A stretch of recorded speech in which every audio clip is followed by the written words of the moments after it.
First Samuel chapter number 17. At alam ko po, ang karamihan sa atin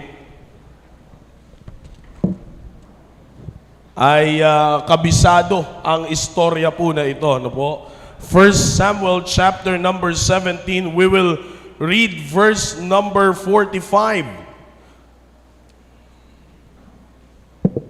So ito po ay istorya ni Jonah and the whale. Amen. Kala ko may mag-amen. This is the story of David and Goliath. Amen. At ako po ay naniniwala na ito ay magsisilbing malaking hamon para sa mga kabataan to stand up and volunteer themselves in the work of God. Amen. Now, verse number 45, ang sabi po dito ng Bible, then said David, are you there? Amen.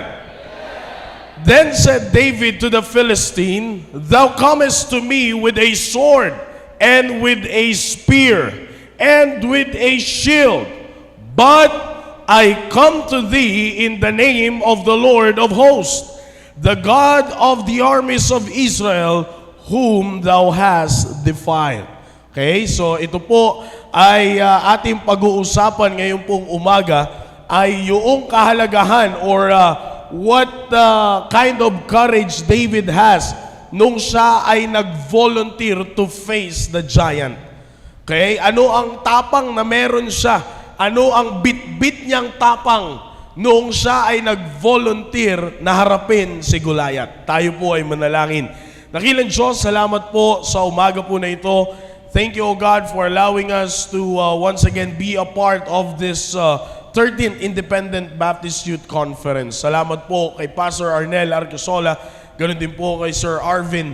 Thank you for their hearts, O God, to these young people. And I pray na ang mga kabataan on their last day, Panginoon, ay hindi lang po sila ma-excite sa pagtatapos ng conference po na ito, kundi makuha po nila ang every opportunity na pwede nilang kunin at matutunan para po pag sila ay umuwi ay bit-bit nila ang dapat po nilang bit-bitin galing sa conference po na ito. Give them, O God, an open heart and open mind as we listen to your word this morning. All the glory belongs to you. Holy Spirit, please flow through me. Thou knowest my condition, O God, this morning. At kayo po nakakaalam ng aking nasa puso, Panginoon, para po sa mensahe po na ito. Kayo po ang nagbigay nito, O Diyos. So please, make me a blessing to these young people ngayong umaga. Salamat po at patawarin niyo po kami sa aming pagkukulang at pagkakasala. Ito po ang aming dalangin sa pangalan ni Jesus. Amen. Amen. Please be seated.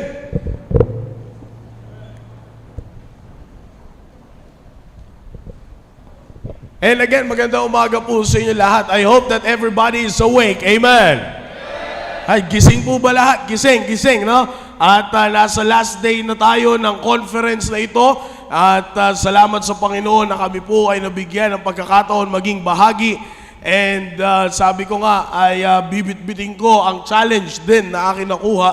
At dahil a week after, isang Sunday lang ang pagitan, Mother's Day lang ang pagitan natin, ay pagkatapos ng Mother's Day, this coming Sunday, magsisimula na rin yung aming summer balikatan. And also that is designed for the young people. Okay? So ngayon po ang ating pag-uusapan is the kind of courage David had, okay, or David has nung siya po ay humarap kay Goliath. Alam niyo mga kapatid, hindi biro ang hinarap ni David.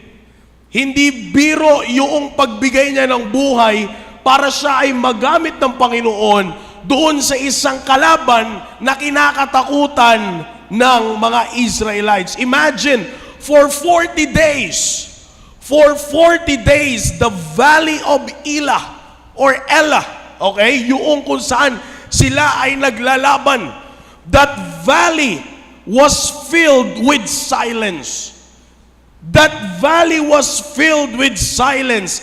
The entire army of Israel, men trained for war, men with swords, men with titles, stood frozen at that valley. Imagine niyo yung mga sundalo na they have been trained para makipaglaban. Sila ay merong kumpleto sila ng sandata. They have the sword, they have the armor, they have the shield. Kumbaga, kung usapang laban lang, they are ready. Try to picture out those men na nandoon. Di ba? Men, pambira. Sino naglalaro ng basketball dito? Taas ang kamay. Sino naglalaro ng basketball? Taas ang kamay. Di ba? Minsan, pag pumunta ka ng court, ganadong-ganado ka maglaro kapag alam mong kompleto ka sa gamit. Meron kang knee pad, meron kang muscle tape, meron kang rubber shoes. Pupunta ka sa court, naka-medyas lang na may crocs or chinelas lang, pero naka-medyas ka na, tas ang lakad mo, varsity walk. Ha? Meron kang varsity bag, kumpleto ka.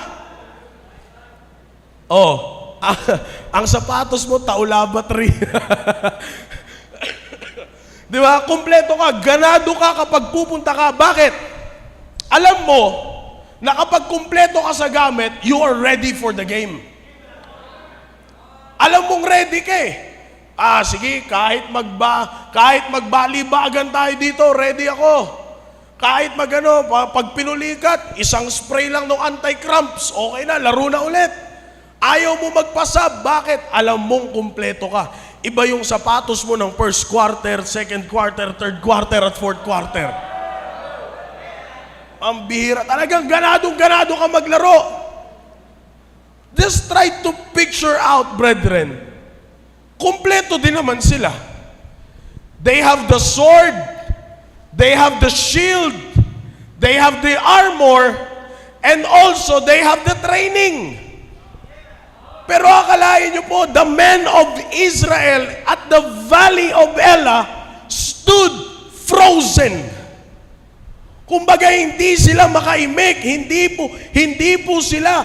sila makaimik doon sa nakita nila. They thought that they are ready, but the problem is, they are not ready. Siguro excited pa lang itong mga children of Israel, habang siguro naghahasa pa lang sila ng espada nila, sinasabi nila, sige, alam ko na kung anong gagawin ko sa mga Philistines. Alam ko na kung paano ko sila atakihin. Maybe nag-uusap na sila ng tactics kung paano nila gagapiin ang mga Philistines.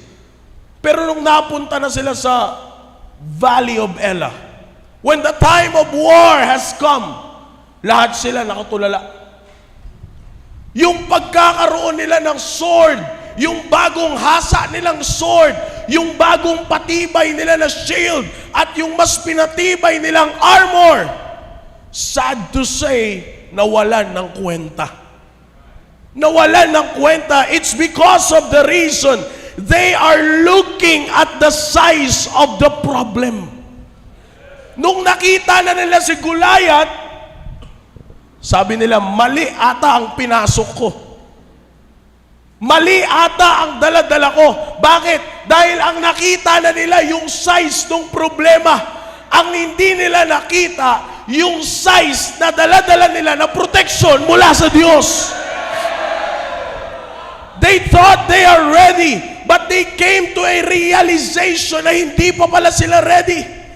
Mas tiningnan nila yung laki ng problema kaysa yung sovereignty ng kanilang protector. They saw a giant, but they forgot the giant maker.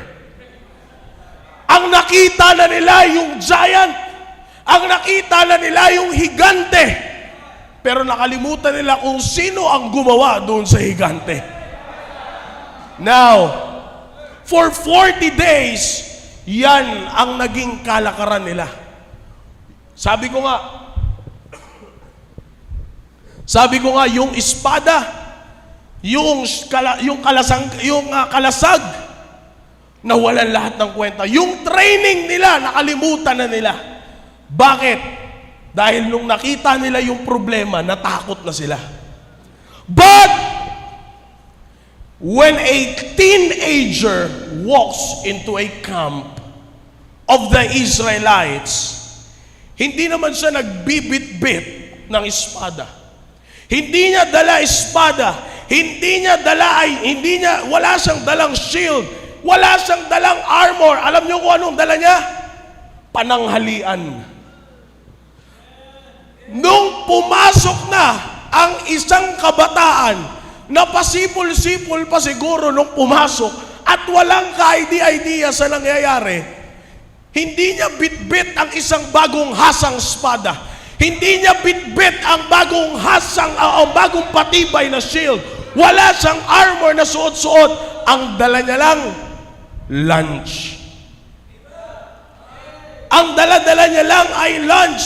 Wala rin naman siyang bilang. Wala siyang ranggo doon sa armies of Israel.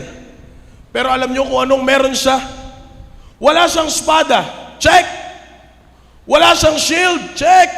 Wala siyang armor. Check. Wala siyang ranggo. Check. Pero salamat na lang na hindi siya pumunta doon with those things, but he came to that valley with one thing: relationship with God. Relationship with God. Oh, I'm telling you, young people, ngayong umaga, kung meron man kayong magandang bibit-bitin sa buhay ninyo, hindi yung mga bagay sa sanlibutan na ito, kundi ang pinakamagandang bitbitin sa buhay ninyo ay yung relasyon nyo sa Diyos. Sabi nga, habang yung mga eksperto sa pakikipaglaban, kinakalculate kung paano nila tatalunin si Goliath. Siguro sabi nung isa, siguro itong 10, sa paa kayo. Kami sa bewang. Pag natumba na, sa inyo na yung ulo. Kinakalculate nila yung laban. Kinakalculate nila kung paano sila magsusurvive sa laban na yon. Pero alam nyo ba mga kapatid kung ano ang kinakalculate ni David? He was not calculate, hindi niya binibilang yung panahon na sila ay magsusurvive. Kundi ang binibilang ni David, yung pang-iinsulto ni Goliath sa Diyos. Sila natulala sa laki ni Goliath. Si David natulala dahil sa panggigigil niya dahil iniinsulto na yung Diyos eh. Bakit? Sabi ko nga po mga kapatid, this world na ating pong kinabibilangan young people is currently shouting at you. Sinisigawan ka ng mundo na ito, tinatakot ka niya sa pamamagitan ng giant of depression. Ano ba? Giant of chaos, giants of impossibilities. Kaya nga makita nyo, ang daming kabataan ngayon, ang tila bagang ang daling mawalan ng pag-asa. Bakit? Tinatakot ka ng mundo eh. Oh, sige, gawin mo yan, madidepress ka. Sige, gawin mo yan, malayo ka pa sa katotohanan. Tinatakot ka ng mundo. Kung ang bitbit mo sa ibabaw ng mundo na ito ay kalasag at espada, hindi mo matatalo ang mundo na ito. Pero subukan mong bitbitin ang presensya ng Diyos sa buhay mo, kaya mong gapihin ang mundo na ito. Young people, listen. Si David ay hindi lang natin pinag-uusapan ngayon ang isang David na merong bitbit na bato at isling.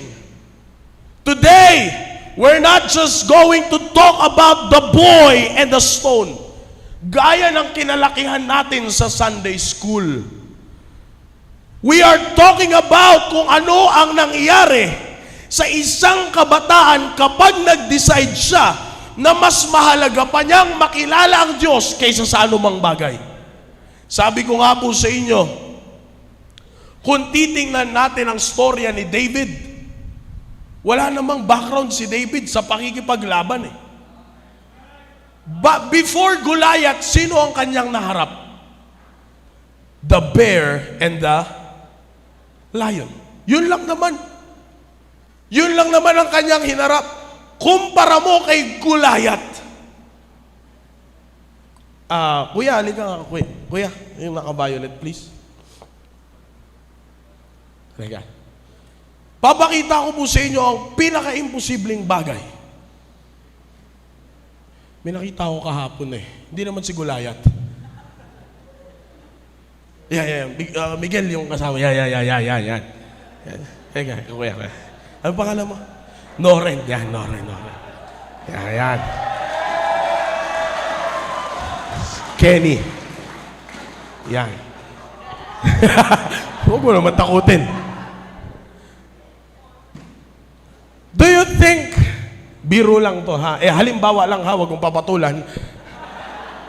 Halimbawa, sabihin itong suntukan tayong dalawa. What are the chances of Noren winning against Kenny Rogers? Anong tsansa ang mananalo si Kenny, si Noren kay Kenny? Zero. Wala. Tingnan nyo naman kung hanggang saan. Tingnan nyo naman pag tumalikod, parang rapture in the twinkling of an eye. Nawala si Noren sa usapan. Pero kung pag-uusapan natin ang tsansa of Kenny winning the battle, malaki. Malaki ang tsansa na itiklop niya si Noren ng 3 beses. Baka sabihin pa ni Kenny, kapag nakatama ka sa akin sa mukha, ililibre pa kita. Bakit? You see the possibility of Noren winning the battle? Zero. Now, this is the picture of David facing Goliath. Na-imagine nyo yung picture? Wala. Zero chance. Thank you. David is just a shepherd boy. Tagapangalaga lang siya ng tupa. Wala siyang background sa paghawak ng espada. Wala siyang background sa paghawak ng shield. Wala siyang background sa paghawak, sa pagsuot ng armor. Pero salamat na lang sa Panginoon, meron siyang background ng relasyon niya sa Diyos. Now, first things first na gusto ko pong makita nyo dito is the gravity of David's intimacy with God. Yung kabigatan, yung bigat, yung tindi ng relasyon niya sa Diyos. Pag tiningnan ng mundo si David, he's just a shepherd boy. Matapang na shepherd boy. Matapang, kaya nga maraming bumilib kay David eh. Kaya nga maraming nag-idolize kay David. Bakit? Dahil sa tapang na ipinakita niya. But David's bravery, listen young people, ito po yung dapat na mailagay ninyo, mapababae, mapalalaki kayo ngayong umaga. Bakit ko po sinabing mapababae, mapalalaki? Because Satan is not considering kung anong gender meron ka. In fact, pinaglalaruan niya nga yung gender mo eh. Lalaki ka, ginagawa kang babae. Babae ka, ginagawa kang lalaki. Ang bilis nung type. The gravity of David's intimacy with God. You see, pag tinignan niyo po yan, yung bigat, kung gaano kalalim ang relasyon ni David sa Diyos. Bakit? Sapagkat sabi ko nga po, pag tiningnan ng tao ngayon, si David, ang nakikita lang nila ay matapang na shepherd boy. Matapang na shepherd boy. Pero nais kong sabihin sa inyo, young people, this morning, yung tapang ni David, hindi niya yan nakuha sa kanyang adrenaline. Alam niyo yung pag sinabing adrenaline, yung excitement mo, na kapag dumapo sa iyo yung adrenaline, feeling mo kaya mong gawin lahat. Hindi. Pag tinignan mo isang basic. Sisiw, hanggang dito lang yan, oh. Wala yan. Hindi po doon niya nakuha yung kanyang tapang. Yung kanyang tapang ay hindi niya rin nakuha sa talent niya with a sling. Hindi niya doon na kanya nakuha ang kanyang tapang. But his intimacy with God was built on his relationship with God.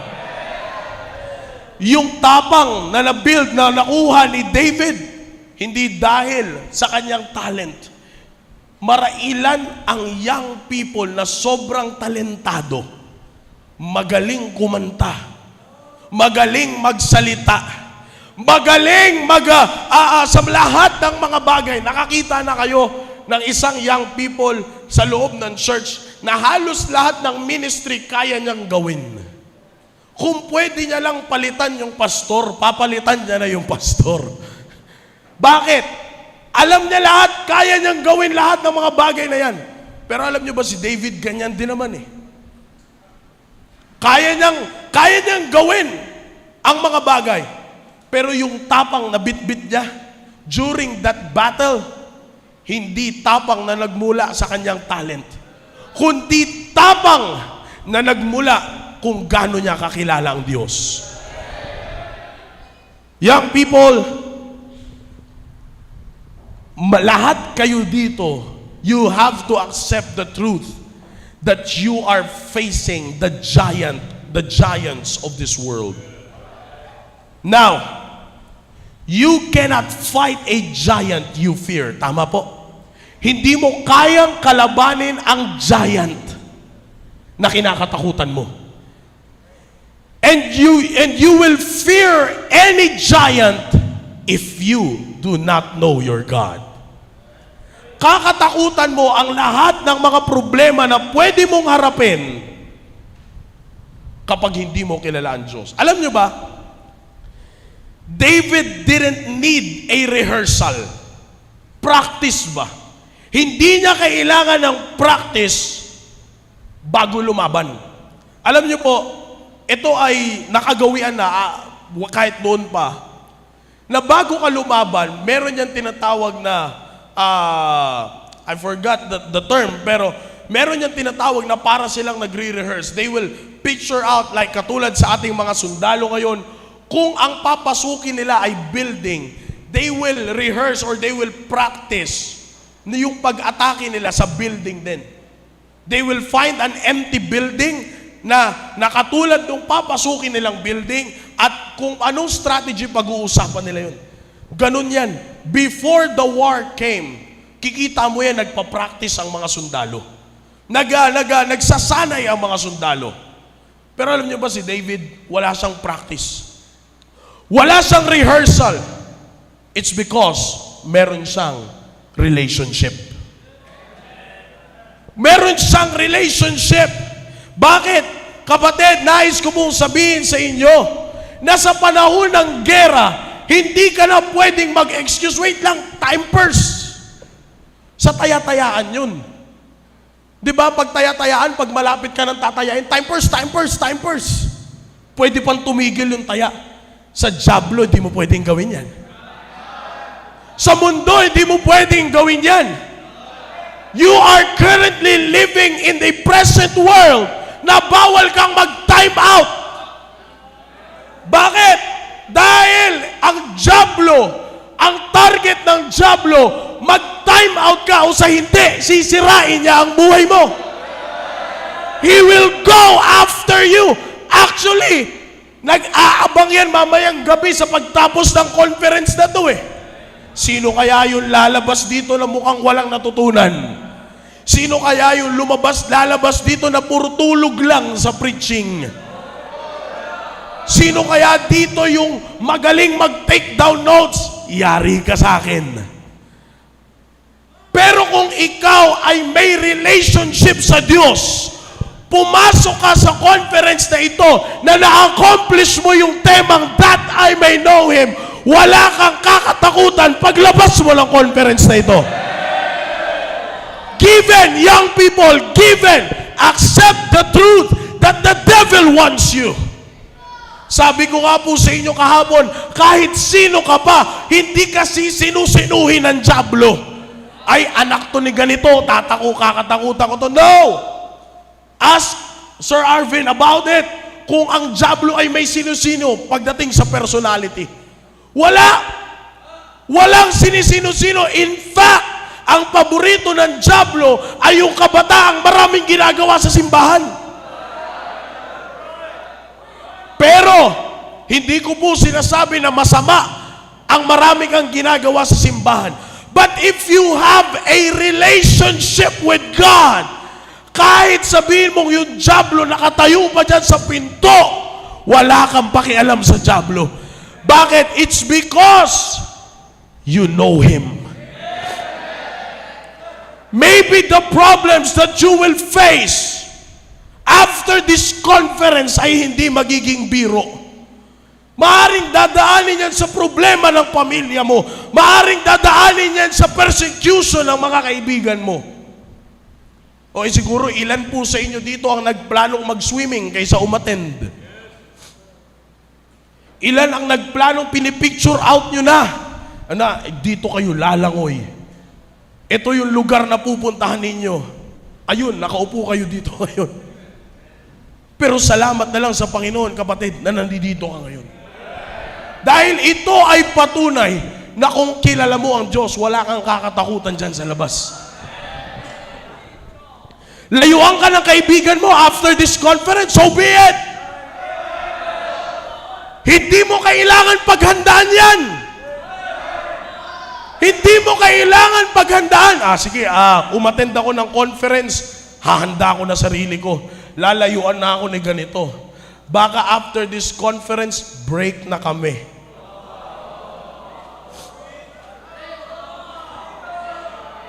Baka after this conference, maraming mag-a-unfollow, mag-a-unfriend, mangbabash, mangbablock, mangre-reject, manggaganito, manggagan. So be it! Hindi mo kailangan ng rehearsal. Ang kailangan mo, relationship. Hindi mo kailangan mag-practice, mag-imo-imo pag inalayuan ka ng kaibigan mo. Bakit? Kapag, ito tandaan nyo, young people, tandaan nyo, put this in your mind. Kapag inayawan ka ng mundo, ibig sabihin, nasa tama ka. Pero kapag ginusto ka ng mundo, ibig sabihin nun, nasa kanila ka. You are commanded to have a relationship with God, not to have a relationship with the world. Ano po ba ang sabi ng Bible? Hindi mo kailangan mag-compromise, but instead, be ye separate, saith the Lord of hosts. Maging iba ka sa kanila sa pagkakaroon ng relationship. Si David humarap kay Goliath without any sword. Si David humarap kay Goliath without any armor. Alam nyo ba kung bakit why David refused King Saul's armor? Naalala nyo po yung kwento? Naalala niyo po yung kwento, di ba? Binigay sa kanya ni Saul yung kanyang armor. Alam niyo kung bakit niya tinanggihan? Because David knew, listen, young people, because David knew he couldn't win a spiritual battle with a man-made tools. Alam ni David, no, sa inyo, physical tingnan to. Kasi, physical na laban to eh. Pero anong sabi ni David? King Saul, mabigat. Sipin niyo si Noren kanina, suotin niya yung barong ni Kenny. Magmumukha siyang hanger.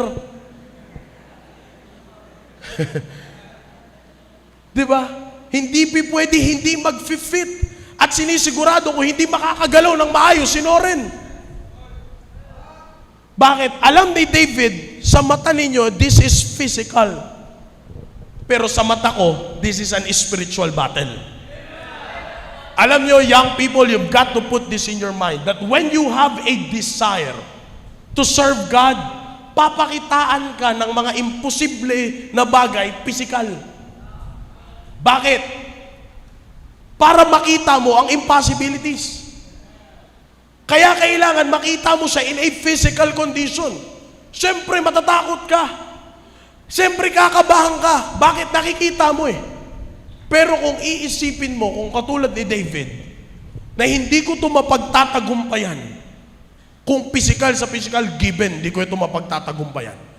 Pero kung lalabanan, kung itong laban na to ay dadaanin ko sa spiritual na pamamaraan, kaya kong talunin yan.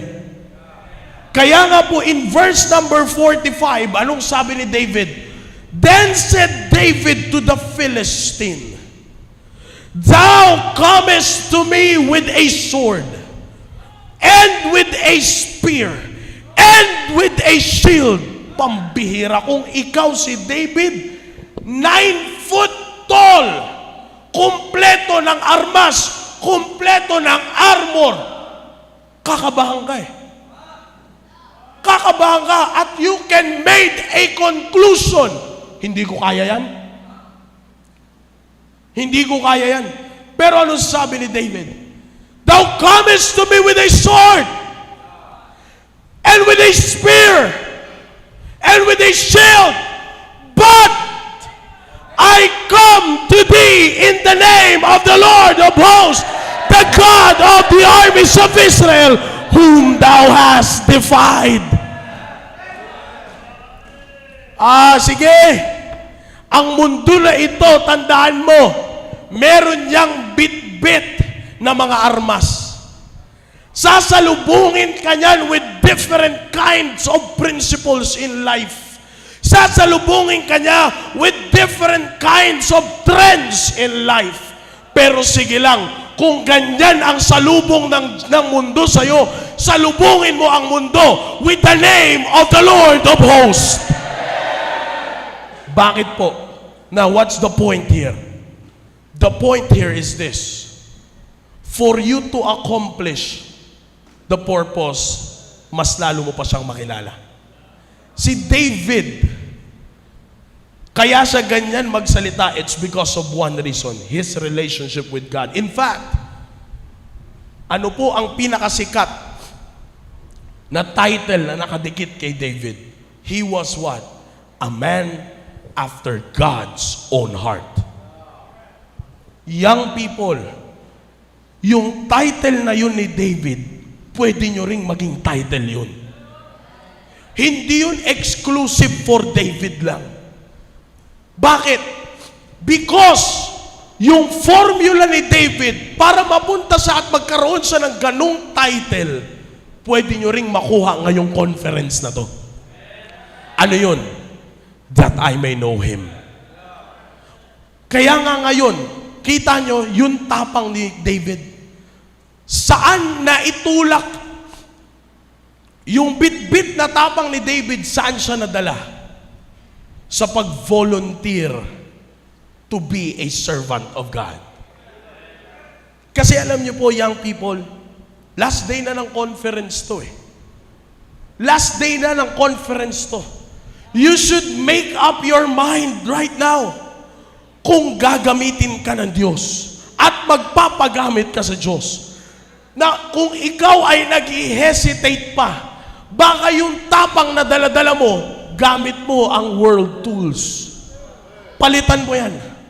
Palitan mo yung sword na dala-dala mo. Palitan mo yung spear na dala-dala mo. Palitan mo yung shield na dala-dala mo. Palitan mo yung armor na suot-suot mo. Palitan mo yan ng relasyon mo sa Diyos. Believe me, before this conference end, you will say, Lord, here am I, use me. Sinisigurado ko po sa inyo, hindi matatapos ang conference na ito nang hindi ka nakakagawa ng desisyon na lalapit ka sa pastor mo at sasabihin mo, Pastor, pwede niyo po akong gamitin. Saan niyo man po ako ilalagay sa biyaya ng Panginoon, ako ay magpapagamit sa Panginoon. Maaring sabihin sa iyo ng kapatid mo o ng mga kaibigan mo, magpapagamit ka, mag-full time ka sa church, mag-aaral ka sa Bible school, ikaw ay mag-i-involve sa ministry, lalayuan ka namin. Maraming matatawa sa iyo kapag ang bit-bit mo, Bible na lang. Maraming matatawa sa iyo kapag tinanong ka kung saang school ka nag-aaral at sagot mo, Bible school. Ang isasagot sa iyo, ew. Ang isasagot sa iyo, ano ba yan? Ba't diyan ka nag-aaral? Well, so be it! Bakit? Sapagkat yan ang daladala nila eh. They always came with sword, with shield, with spear. But you came with the name of the Lord of hosts. Kaya nga ngayong umaga mga kapatid, I just want to challenge you. Kung may hesitation ka pang magpagamit sa Diyos, tingnan mo kung anong daladala mong armas. Baka ang daladala mong armas katulad lang din ng armas nila. Alam nyo ba? Sa gera, especially during those times, hindi ka pwedeng magdala ng doble-doble na spear. Hindi ka pwedeng magdala ng doble-dobleng espada. Hindi ka pwedeng magdala ng dobleng na shield. Hindi ka pwedeng magdala ng complete yung dobleng tibay na armor. As much as possible, dapat yung makakakilos ka. But those things are designed to strike once. Pag naibato mo na yung spear at hindi yung tumama, wala ka ng spear. Pag yung espada ay naputol because of the clash, wala ka ng espada. Kapag yung shield napuruhan ng mga arrows, hindi mo na pwedeng gamitin. Kapag yung armor mo ay may tumama dyan na armor piercing na isang bagay, sira ang armor mo. Those things are designed to strike once. After nyan, wala na. Now, what's the picture or the essence of that illustration? Ang armas ng mundo na ito, design lang pang isahan.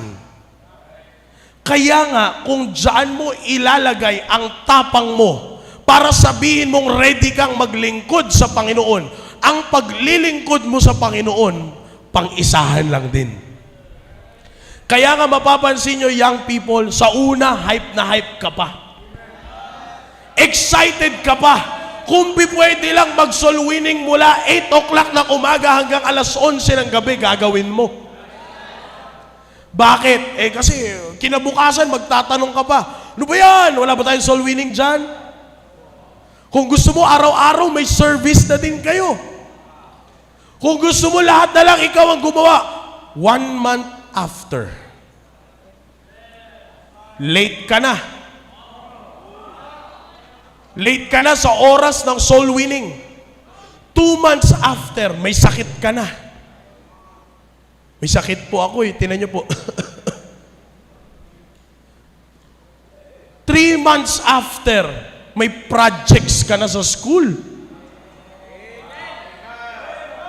4 months after, kinakamusta ka na ng pastor.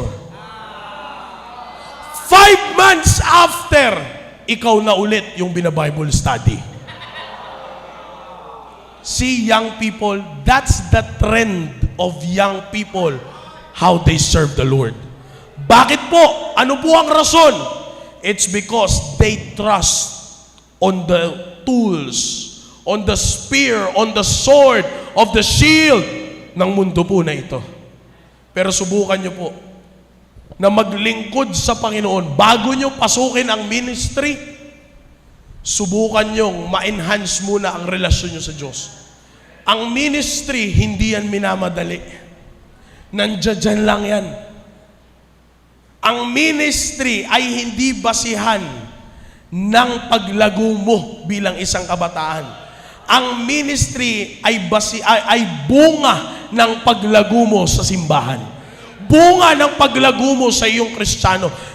Bakit po? Because young people, ang ministry, hindi yan pasikatan. Hindi porket magaling ka kumanta, kailangan nasa ministry ka. Hindi porket may itsura ka, kailangan nasa ministry ka. May itsura ka, may talent ka, pero kung wala kang relasyon sa Diyos, walang kwenta ang lahat ng bagay na yan. Kaya nga po, nandito tayo ngayon sa conference na ito to know Him more.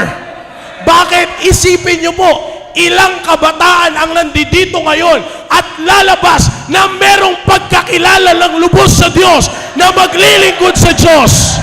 Magagamit at magagamit at magagamit at magagamit kayo ng Diyos. Tapos na po ako, mga kapatid. That is just my encouragement to you this morning. Si David, nag-volunteer. Maraming aral, maraming may kakayanan, maraming may men of training, men of talents doon sa lugar na yun, sa Valley of Elah. Maraming pwedeng gumapi kay Goliath, pero walang gustong lumaban. Bakit po? Iba ang bitbit nila. Pero si David, sabi niya, King Saul, walang gustong lumaban dyan sa uncircumcised na yan. Malaki lang yan eh. Grabe na maka-insulto sa Diyos oh. Tinanong si David, ano bang nagawa mo? Nung nag-aalaga ako ng tupa, may bear na dumating. Yun, ginawa kong adobo yung bear. Kunat nga ng balat eh. May ganito, may leon. Ginawa ko, ginapi ko ulit yung leon. Bear, lion, sino yan? Si Goliath yan. Mula bata, pinalaki na yan ng ganyan. Sikat yan sila para makipaglaban. Kilala yan sila makipaglaban. Anong sagot ni David? And? Ano ngayon? Lapit si David, ito ako, King Saul, gamitin mo ako. Nag-volunteer si David na maging lingkod ng Diyos during that time. Paglapit ni David, malaki nga. Anong bitbit mo? Sword? Armor? Shield? Spear? I came with the name of the Lord of hosts. Pag-uwi, anong inuwi ni David? Anong inuwi ni David? Ulo ni Goliath. Sabi niya kay King Saul, charan, yung kinakatakutan nyo, eto na. Young people, I'm not saying na malakas ka. Wala pong malakas sa atin. It is only by the grace of God. Kaya nga kung ang lahat ay dahil sa biyaya ng Panginoon, you surrender your life nang walang sword, nang walang spear, nang walang shield, but you gave your life to the Lord with the name of the Lord. Ibigay mo ang buhay mo nang gamit ang pangalan ng Diyos at ang pagkakilala mo sa Diyos. Huwag mong ibibigay ang buhay mo sa Diyos. Huwag kang magsusuko ng buhay sa Diyos. Huwag kang sasagot sa panawagan ng Diyos kung ang bitbit mo ay armas ng mundo na ito. Ibigay mo ang buhay mo sa Diyos ayon sa pagkakilala mo sa Diyos. And by the grace of God, next year, makikita ka ulit na nasa Independent Baptist Youth Conference.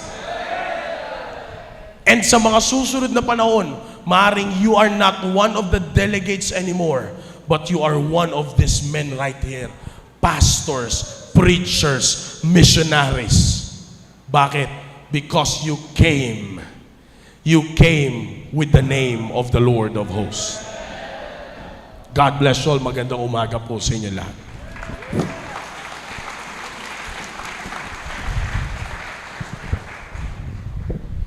Let's all stand up, please. Indugta tanan palihog. Let's sing one song.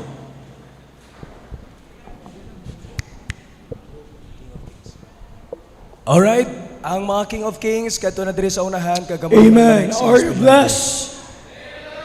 Say amen if